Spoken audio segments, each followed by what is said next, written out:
Welcome, everyone, to AFSA's Industry Icon Series. We are so excited to be joined today by Darcy Locke, Vice President, Head of Consumer Finance Sales for ACI Worldwide.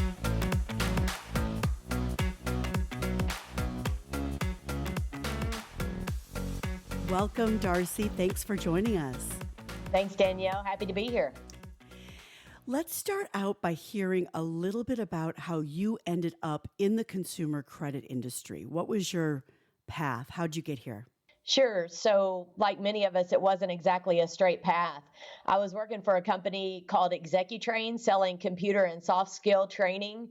And one of my biggest clients at the time was Fort Knox National Company. And they were a pioneer in the electronic bill payment space. And they eventually recruited me to join their sales team, which eventually launched my involvement in AFSA and what has turned out to be a rewarding career in the consumer credit industry. And who outside of your family do you view as a main influence or mentor? So I would say one of the most impactful people outside of my family has been Mike Rogers. Mike taught me that it was okay to bring more of my true self and personality to work, and that I didn't always have to be all buttoned up. I think he used to call me Brooks Brothers Darcy. And then also, to step outside my comfort zone and get involved in more leadership roles, and that I didn't always have to lean on a PowerPoint deck to have meaningful engagements.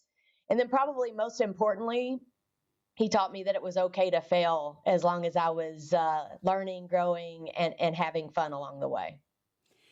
I really can relate to showing your true self. That took me a long time, and I think I've been a lot happier since I've done that. I love that influence from him for you.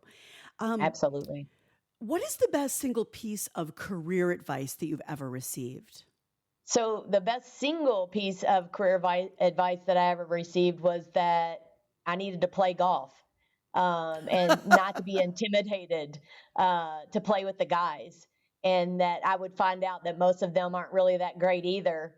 The difference is that they still play. And Darcy, looking back at her today, what advice would you give to your 22-year-old self?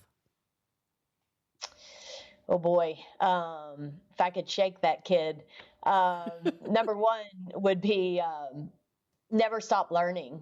So it's essential to keep growing and evolving if you want to thrive.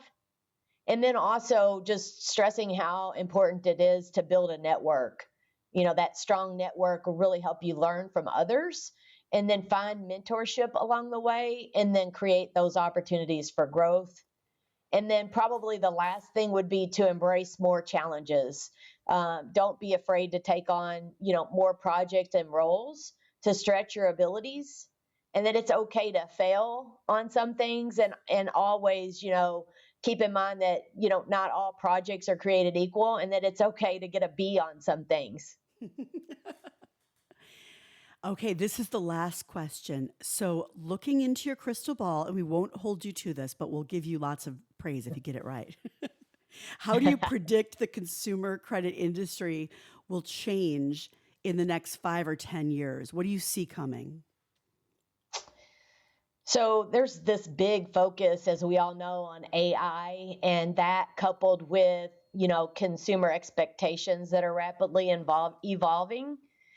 I predict that it's going to become even more widely digitized and automated with more focus around consumer privacy, data privacy, security, and fraud prevention. We're already seeing a shift to people opting to more contactless payment methods and a shift toward digital wallets, mobile apps, and other payment options that are allowing customers to make quick, easy payments.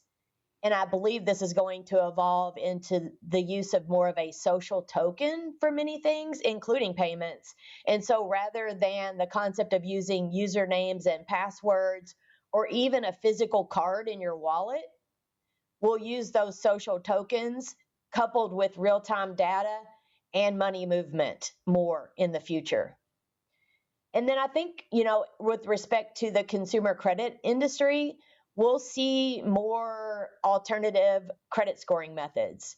And so traditional credit scoring models, they're often based on factors such as credit history, debt to income ratio, which is limiting to consumers who have thin credit files, particularly when you think about Gen Z and the millennials who are adverse to using credit cards and value more financial stability and minimalism over debt. And so those alternative credit scoring models are going to consider in the future factors such as social media activity, payment history on utility bills, and things like that are going to become more prevalent than they are today.